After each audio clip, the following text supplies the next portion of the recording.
Hello and welcome back to our second edition of our IU Women's Basketball Show with BTN Student U. Connor Hines here with Sam Neidermann from Assembly Hall. Happy 2019, partner. How you doing? I'm doing great, man. Great to be at Assembly on this morning. Indiana Women's Basketball playing pretty good right now. It's a good day to talk some hoops. Yeah, last time we talked, it was after that win against Missouri State, and since then, Indiana getting play rolling. They went down to Puerto Rico. They go 2-1 there. That's where they were handed their first loss of the season, though, against, of all teams, Grambling State in Puerto Rico there. Yeah, kind of a surprising trip, but hey, when you get to go to Puerto Rico, you know you're going to get some sunshine, some team bonding, some chemistry. I think that's what Terry Morin and her club took away from that trip. Yes, you learn a lesson with a tough loss against Grambling State, but this team was able to stick the landing in their non-conference play, and I think they found the things that they need to work on heading into Big Ten play, and that's the kind of preparation they were looking for. Yeah, sticking the landing in a big way, really, with that 8-point win against South Dakota, a team that was sitting just outside the AP Top 25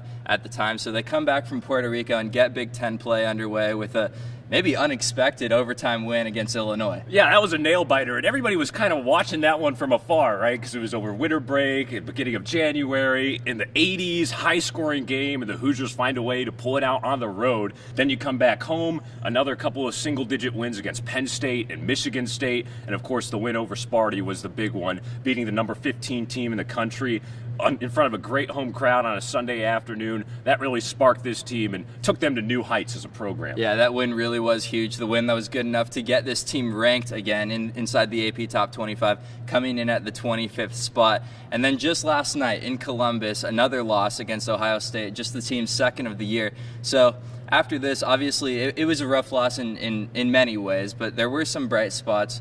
But in the end, 24 points off Indiana's 19 turnovers. That is Ohio State scoring those 24 points.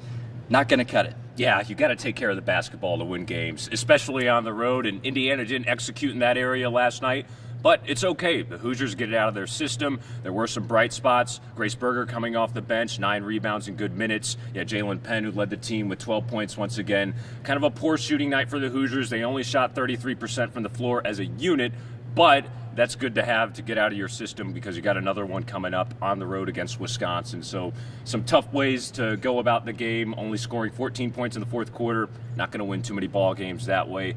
But this group will regroup and they'll find a way to adjust moving forward. And I think that they got some good players to lean on heading forward in the rest of the Big Ten slate. Right. You did mention Jalen Penn, and she certainly has been one of those bright spots for Indiana. She started the season a little slow with that nagging ankle injury that prevented her from maybe playing at her full capacity. But since then, she's really heated up, and that game against Michigan State, that clutch shot at the end, really was her coming out party in a way. Yeah, it was only her second three of that game, which was what was crazy about it, and it was a huge shot down the stretch with 45 seconds to go, and that really kind of put her on the map.